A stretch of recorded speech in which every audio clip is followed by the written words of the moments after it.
আসসালামু আলাইকুম। আমি নাইক ভাইয়া। আজকে আমরা নবম ও দশম শ্রেণীর সবচেয়ে গুরুত্বপূর্ণ অধ্যায় বংশগতি ও বিবর্তন এই অধ্যায় নিয়ে আমরা আলোচনা করব। এই অধ্যায় থেকে প্রতি বছর এসএসসি পরীক্ষায় একটি করে সৃজনশীল এবং 2 থেকে 3টা এমসিকিউ আসে। আমরা এই অধ্যায়ের পুরো প্লে লিস্ট আমরা দিয়ে দিব। তো এক্ষেত্রে আমরা লেকচার 1 আজকে শুরু করছি। তো আমরা বংশগতি বলতে কি বুঝি? দেখা যায় যে বাবা কালো এবং মাতা কালো, তাহলে সন্তান কি হবে? কালো হবে। তার মানে অবশ্যই পিতা মাতা বৈশিষ্ট্য সন্তান সন্ততিতে স্থানান্তরিত হয়েছে, এটাই নিয়ম। তবে অনেক সময় দেখা যায় যে পিতা মাতার সকল ক্যারেক্টার সন্তান সন্ততি স্থানান্তরিত হয় না। এক্ষেত্রে আমরা মনে রাখবো যে যদি কোনো বৈশিষ্ট্য সন্তান সন্ততিতে প্রকাশ না পায় তাহলে তার সন্তান সন্ততিতে প্রকাশ পাবে। যদি তার সন্তান সন্ততিতে প্রকাশ না পায় তাহলে তার পরবর্তী প্রজন্মে প্রকাশ পাবে। মানে এক সময় না এক সময় এটি প্রকাশ পাবেই, এইটা আমাদের মনে রাখতে হবে। আবার আমরা কথায় কথায় বলি যে আমাদের পিতা মাতার সাথে আমাদের সম্পর্ক রয়েছে রক্তের সম্পর্ক, বা আত্মীয়দের মধ্যে সম্পর্ক রয়েছে রক্তের সম্পর্ক। যদিও রক্তের চেয়ে আমাদের বেশি সম্পর্ক রয়েছে ডিএনএ বা জিনের। আমরা এই অধ্যায়ে এই জিন বা ডিএনএ নিয়ে বিস্তারিত জানতে পারবো। তো প্রথমে আমাদের দেখতে হবে এই অধ্যায়ে যে মূল বিষয়বস্তু বংশগতি, এটি আবার জীববিজ্ঞান একটি বিষয়, জেনেটিক্স বা জিন তত্ত্ব এর অন্তর্ভুক্ত একটা বিষয়। তাহলে প্রথমে আমরা জানবো যে জিন তত্ত্ব কি বা জেনেটিক্স কি। আমরা একটু বেসিক থেকে শুরু করি। প্রথমে আমরা দিয়ে দিচ্ছি জিন তত্ত্ব। জিন তত্ত্ব আছে, বা আমরা এটাকে বলতে পারি জেনেটিক্স। জিন তত্ত্ব বা জেনেটিক্স রয়েছে। তো এখানে এই যে জিন তত্ত্ব বা জেনেটিক্স আমরা দেখলাম। তো আমাদের এই জিন তত্ত্ব কাকে বলে? জীববিজ্ঞানে যে শেখায় জিনের গঠন, জিনের প্রকৃতি, জিনের কাজ ও বংশানুক্রমে সঞ্চারণ ইত্যাদি যাবতীয় বিষয় নিয়ে আলোচনা করা হয়, তাকে বলা হয় জিন তত্ত্ব। তাহলে আমরা একটু সবাই দেখে নিই জিন তত্ত্ব কাকে বলে। জীববিজ্ঞানের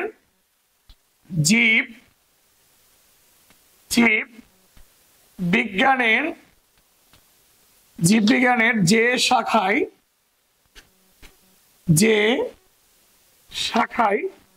জিনের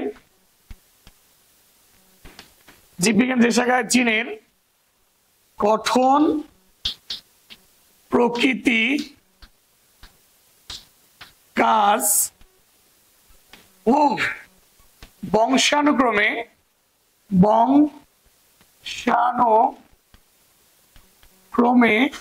সঞ্চারণ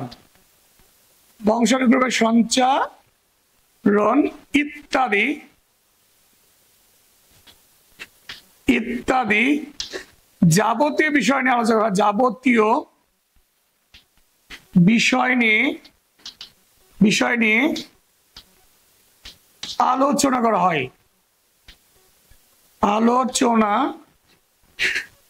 করা হয়। তাকে কি বলে? তাকে আমরা বলবো তাকে বংশগতি বলে। তাহলে আমাদের মনে রাখতে হবে না, তাহলে আমরা কি বলবো? তাকে জিন তত্ত্ব বলে। ঠিক আছে, জিন তত্ত্ব বলে বা জেনেটিক্স বলে। আমাদের দেখতে হবে যে জিন তত্ত্ব কাকে বলে, এটা আমরা দেখবো, এটা ক নম্বরে আসতে পারে। দেন আমাদের এই জিন তত্ত্ব শব্দটি বিজ্ঞানী উইলিয়াম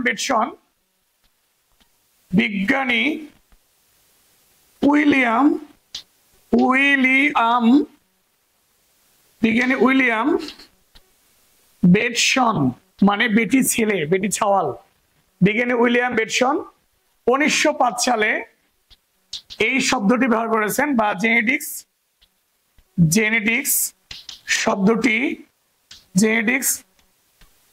শব্দটি শব্দটি ব্যবহার করেন। তাহলে আমাদের এই জেনেটিক শব্দ ব্যবহার করেছেন কোন বিজ্ঞানী? বিজ্ঞানী উইলিয়াম বেটসন। আমরা মনে রাখবো এর অর্থ হলো পরিণতি স্বরূপ ঘটা,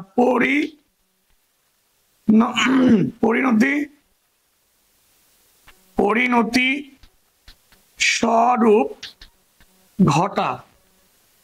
তাহলে এই যে জেনেটিক্স শব্দটি আছে, জেনেটিক্স শব্দটি অর্থ হলো পরিণতি স্বরূপ ঘটা বা উদ্ভূত হওয়া। এটা আরেকটা নাম হলো উদ্ভূত হওয়া, উদ্ভূত হওয়া। তাহলে আমরা কি কি জানলাম? জেনেটিক্স কাকে বলে, দেন জেনেটিক্স শব্দটি ব্যবহার করেছেন কোন বিজ্ঞানী। তাহলে দেখো আমরা এরপরে আমরা দেখবো হলো আমাদের মনে রাখতে হবে জেনেটিক্স এর জনক বিজ্ঞানী গ্রেগর জোহান মেন্ডেল। বিজ্ঞানী গ্রেগর জোহান মেন্ডেল কি ছিলেন বলতো? এই যে মেন্ডেল জিন তত্ত্বের জনক, ঠিক আছে, জিন তত্ত্বের জনক। তাহলে এই কথাটা আমরা মনে রাখবো যে জিন তত্ত্ব জনকের নাম কি? Gregor Johann Mendel. ওকে, আমরা প্রথমে এই বেসিক গুলো জানবো। আর এই জিন তত্ত্বের মধ্যে আমাদের কি আছে? জিন তত্ত্বের মধ্যে আমাদের আছে হলো বংশগতি। ওকে, আমরা প্রাথমিক এই কথাগুলো আমরা পড়ে নিব এখান থেকে। এখন আমরা পড়াবো হলো বংশগতি সম্পর্কে। তোমরা জানো যে প্রক্রিয়ায় পিতা মাতার গঠন, প্রকৃতি, আচরণ, বর্ণ ইত্যাদি যাবতীয় বিষয়বস্তুগুলো সন্তান সন্ততিতে স্থানান্তরিত হবে, তার নাম বংশগতি বা হেরিডিটি। তাহলে আমাদের এটা ক নম্বরে আসতে পারে? বংশগতি কি? তাহলে আমরা একটু ভালোভাবে নোট করে নিই। আমাদের পড়তে হবে বংশগতি বা হেরিডিটি। বংশগতি বা হেরিডিটি আমাদের আছে, এইটা সম্পর্কে আমরা দেখব। তাহলে আমাদের কি আছে? বংশগতি। তো বংশগতি আমাদের কাকে বলে? যে প্রক্রিয়ায় পিতা মাতার গঠন, প্রকৃতি,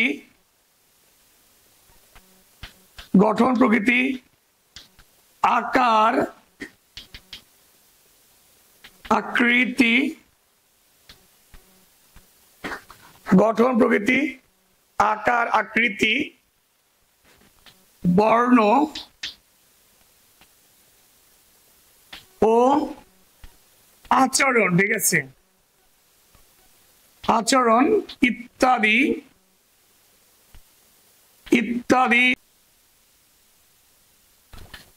যাবতীয় বৈশিষ্ট্য স্থানান্তরিত হয় তাকে বংশগতি বা হেরিডিটি বলে। ঠিক আছে, বংশগতি বা হেরিডিটি বলে। তাহলে আমাদের বংশগতি কাকে বলে? এই জিনিসটা একটু আমরা মনে রাখবো, বংশগতি। তাহলে আমরা যে প্রক্রিয়ায় পিতা মাতার গঠন, প্রকৃতি, আকার, আকৃতি, বর্ণ, আচরণ ইত্যাদি যাবতীয় বৈশিষ্ট্য স্থানান্তরিত হবে তার নাম কি বলতো? বংশগতি বা হেরিডিটি। তাহলে এরপরে আমরা দেখবো হলো বংশগতীয় বস্তু কি। তাহলে আমরা বংশগত বস্তু কি? যার মাধ্যমে পিতামাতা বৈশিষ্ট্যগুলো স্থানান্তর হবে তাকেই বলা হয় বংশগতীয় বস্তু। তার মানে মাধ্যমটা, মানে স্থানান্তরের মাধ্যমকে আমরা বলছি বংশগতীয় বস্তু। এইটার সংজ্ঞাটা আমরা একটু পড়ে রাখবো। দেন মনে রাখতে হবে বংশগতীয় বস্তু সর্বমোট রয়েছে 4টি: জিন, ডিএনএ ও আরএনএ, তারপর রয়েছে ক্রোমোজোম। তাহলে আমরা একটু এই জিনিসগুলো ভালো করে বুঝে নিই। বংশগতীয় বস্তু, বংশগতীয় বস্তু আমাদের বুঝতে হবে। বংশগত বস্তু বা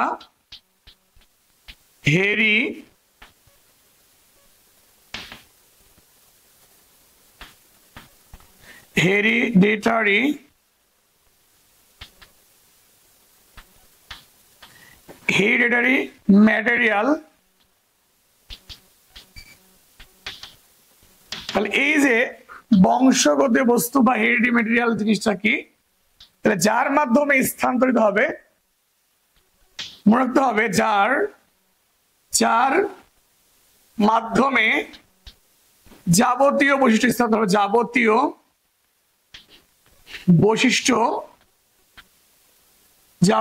বৈশিষ্ট্য স্থানান্তরিত হয়, তাকে কি বলে? বংশগতীয় বস্তু বলে। বংশগতীয়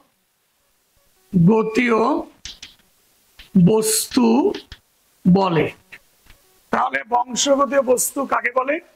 যার মাধ্যমে যাবতীয় বৈশিষ্ট্য স্থানান্তর হবে তাকে কি বলা হয় বলো? বংশগতীয় বস্তু। সর্বমোট বস্তু আছে কয়টি? 4টি। আমাদের এটা মনে রাখতে হবে। সর্বমোট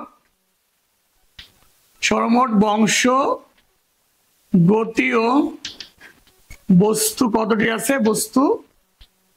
সর্বমোট বংশগত বস্তু কতটি? 4টি। কি কি সেই বংশগত বস্তু রয়েছে? ফার্স্টে আমরা বলতে পারি আমাদের রয়েছে জিন, দেন আমাদের রয়েছে ডিএনএ, তারপরে আমাদের রয়েছে আরএনএ, এবং আমরা মনে রাখবো হলো রয়েছে কি বলতো? ক্রোমোজোম। তাহলে আমাদের এই 4টা উপাদান রয়েছে বংশগতীয় বস্তু, মোট এই 4টি। আমাদের দেখা যায় যে এই 4টা বংশগত উপাদানগুলো কিভাবে কাজ করে এটি জানতে হলে আমি তোমাদের কিছু কথা বলি, একটু মন দিয়ে শুনবা। সেটি হলো যে কোনো একটি জীবের ক্ষেত্রে বংশগত বস্তু কাজ করে 3টি। কি কি কাজ করে? জিন, ডিএনএ অথবা আরএনএ, আরেকটি রয়েছে ক্রোমোজোম। মানে একই সাথে জিন ও একই সাথে ডিএনএ ও আরএনএ কাজ করে না। একই সাথে কে কাজ করে না? ডিএনএ ও আরএনএ কাজ করে না। হয় ডিএনএ কাজ করবে, না হয় কি আরএনএ কাজ করবে। মনে রাখতে হবে পৃথিবীর সকল জীবের ক্ষেত্রে বংশগত বস্তু হিসেবে কাজ করে ডিএনএ। কেমন? আমি যদি বলি যে একটি ইউনিভার্সিটিতে 2টি গুরুত্বপূর্ণ পদ আছে, একটা ভিসি আর একটি রয়েছে প্রো-ভিসি। তাহলে এই 2টা পদের মধ্যে কোনটি বেশি গ্রহণযোগ্য হবে? তাহলে অবশ্যই বলো ভিসি। তার মানে এখানে আমরা ধরে নিব ভিসি হলো ডিএনএ আর প্রো-ভিসি হলো আরএনএ। এক্ষেত্রে যদি ডিএনএ ও আরএনএ একসাথে থাকে তাহলে অবশ্যই কাউন্ট হবে ডিএনএ। যেমন ভিসি প্রো-ভিসির মধ্যে গুরুত্বপূর্ণ কি? ভিসি। যখন ভিসি থাকবে না, মানে যখন ডিএনএ থাকবে না, তখনই শুধুমাত্র কাজ করবে আরএনএ বা প্রো-ভিসি। জাস্ট এক্সাম্পল দিলাম। এখন আমাদের এটা বোঝার জন্য, আমাদের কোনটা বেশি গুরুত্বপূর্ণ এটা বোঝার জন্য আমি একটা এক্সাম্পল দিতে পারি। ধরে নাও যে তোমাদের যারা আমার ভিউয়ার্স আছো, তোমাদের প্রত্যেকে আমি কি করলাম, আমার অনুষ্ঠানে তোমাদেরকে ইনভাইট করলাম যে যারা যারা আমার ক্লাসটা দেখছো শুধুমাত্র তারাই আমার ক্লাসে ইনভাইটেশনে অংশগ্রহণ করতে পারবা। এখন ধরে নাও যে আমি একজন শুধুমাত্র অংশগ্রহণ করতে পারবে, যে ভিউ করবে, তার পুরো পরিবার আসতে পারবে না। এখন ধরে নাও আমি যেহেতু একটা মেয়েকে বাসা থেকে একা ছাড়ে না, একটা মেয়ের উদাহরণ দিই। ধরে নাও একটা মেয়ের নাম জরিনা। এই মেয়েটাকে আমি, ধরো আমার স্টুডেন্ট, তাকে আমি বললাম যে না তুমি অবশ্যই আসতে পারো অনুষ্ঠানে। তো এখন দেখা যাচ্ছে জরিনা যখন আসবে তখন এই অনুষ্ঠানে আসার আগে তার আম্মু বলছে যে একাই যাওয়া যাবে না, আমাকে সাথে নিয়ে যেতে হবে। এখন দেখা যাচ্ছে আমি দাওয়াত দিয়েছি জরিনাকে, সে জরিনা আবার সঙ্গে করে নিয়ে আসছে তার আম্মুকে। এখন তার আম্মু আসার কারণে তার আব্বুও দেখা যে পিস লাগবে যে তুমি আমাকে রেখে একাই যাবে, এমন ভাবে ইমোশনালি ভাবে বলবে।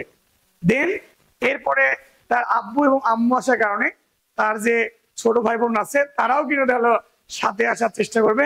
দেন তারা যখন সবাই আসবে তখন দেখা যাবে যে বাসা যে ড্রাইভার আছে সে বলবে যে আপনাদের কে নিয়ে যাবে, মানে সে ধান্দা খুঁজছে, সেও আসবে, তার মানে সবাই মিলে আসলো।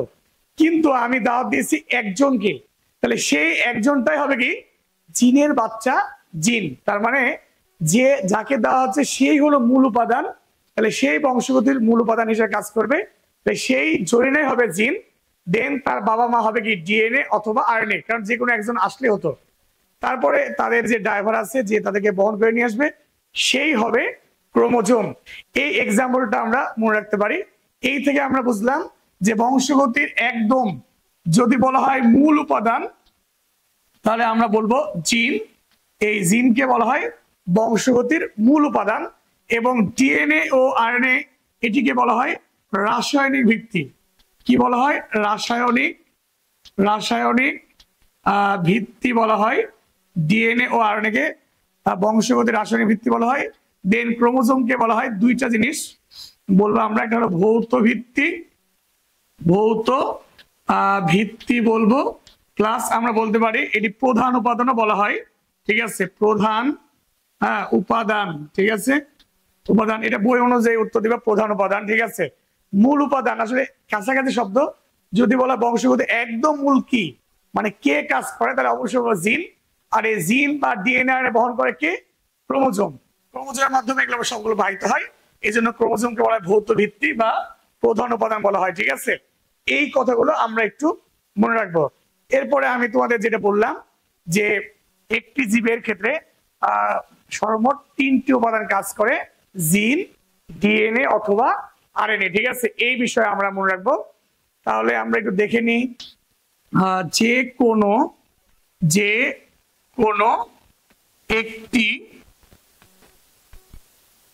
একটি জীবের ক্ষেত্রে বংশগতীয় উপাদান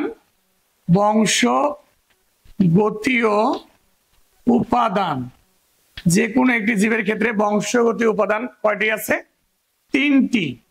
তাহলে 3টির মধ্যে কি আছে মনে রাখতে হবে? জিন, তারপর রয়েছে ডিএনএ অথবা আরএনএ। ঠিক আছে, ও আরেকটি রয়েছে কি বলতো?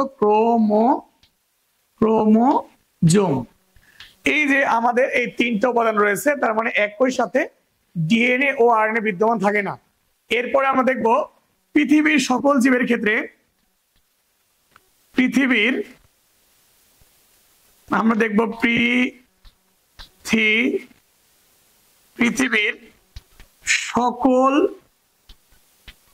পৃথিবীর সকল জীবের ক্ষেত্রে একই সাথে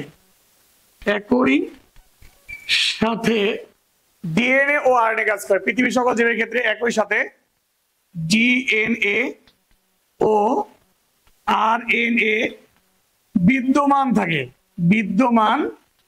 থাকে। তাহলে পৃথিবীর সকল জীবের ক্ষেত্রে একই সাথে ডিএনএ ও আরএনএ বিদ্যমান থাকে, এই জন্য মেন উপাদান হিসেবে কাজ করবে কে? ডিএনএ। এই জন্য বংশগতীয় বস্তু বহন করে ডিএনএ। তাহলে পৃথিবীর সকল জীবের ক্ষেত্রে বংশগত বস্তু বহন করে ডিএনএ, কারণ ডিএনএ একসাথে থাকলে ডিএনএ কাজ করবে। শুধুমাত্র যদি ডিএনএ নাই এমন ক্ষেত্রেই শুধুমাত্র কাজ করবে কে? আরএনএ। তাহলে আমাদের মনে রাখতে শুধুমাত্র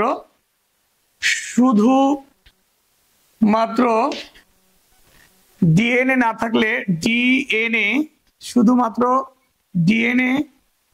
না থাকলে না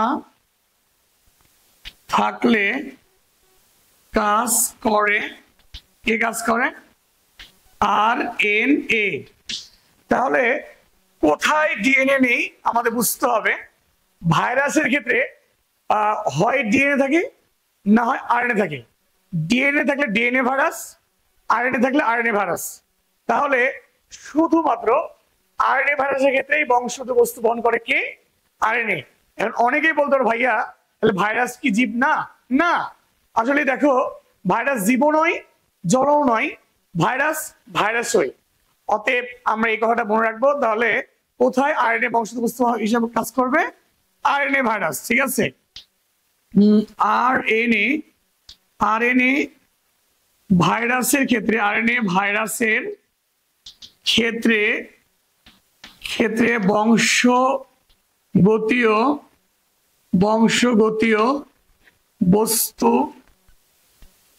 বস্তু বহন করে কে বলতো ভাইয়া? আরএনএ, ঠিক আছে। তাহলে আরএনএ ভাইরাসের ক্ষেত্রে বংশগত বস্তু বহন করে কি? আরএনএ। তাহলে আমরা যদি বলি যে কাদের ক্ষেত্রে এটা হবে, যেমন আমি বলতে পারি যে সকল উদ্ভিদ ভাইরাস, শুধুমাত্র ফুলকপির মোজাইক ভাইরাস বাদে সকল উদ্ভিদ ভাইরাস হলো আরএনএ ভাইরাস। আমরা একটা উদাহরণ দিতে পারি, যেটি বইয়ে আছে, টিএমভি মানে টোবাকো মোজাইক ভাইরাস। আমরা আরো একটা উদাহরণ দিতে পারি, alpha alpha al alpha alpha alpha alpha mosaic virus, alpha alpha mosaic virus. এছাড়াও আমরা দেখতে পারি যে কিছু প্রাণী ভাইরাস, যারা প্রাণী হওয়ার পরেও, মানে প্রাণীকে আক্রমণ করার পরেও আরএনএ দ্বারা হয়, এটা ব্যতিক্রমী কিছু ভাইরাস আছে। তবে যদি কোনো আরএনএ ভাইরাস প্রাণীকে আক্রমণ করে, সেটি প্রাণীর জন্য প্রাণঘাতী হয়। আমরা দু একটি দেখিনি, যেমন কি কি আছে, এইচআইভি যারা প্রাণীকে আক্রমণ করে কিন্তু আরএনএ ভাইরাস। তারপরে আছে কি, করোনা। তারপরে আছে হলো পোলিও আছে, তারপর পোলিও আছে, ও এই যে ডেঙ্গু আছে ইত্যাদি। আমরা উল্লেখযোগ্য কয়েকটি উদাহরণ দিয়ে দিলাম। তাহলে আমাদের এই জিনিসগুলো যদি মনে রাখি, তাহলে আমরা প্রাথমিক যে পড়াগুলো আছে 12 নম্বর অধ্যায়ে, সেগুলো আমরা জানতে পারলাম। এর পরবর্তী ক্লাসে আমরা ডিএনএ ও আরএনএ সম্পর্কে আবার ডিটেলস জানার চেষ্টা করবো। ওকে, সবাই সুস্থ থাকো, ভালো থাকো, আল্লাহ হাফেজ।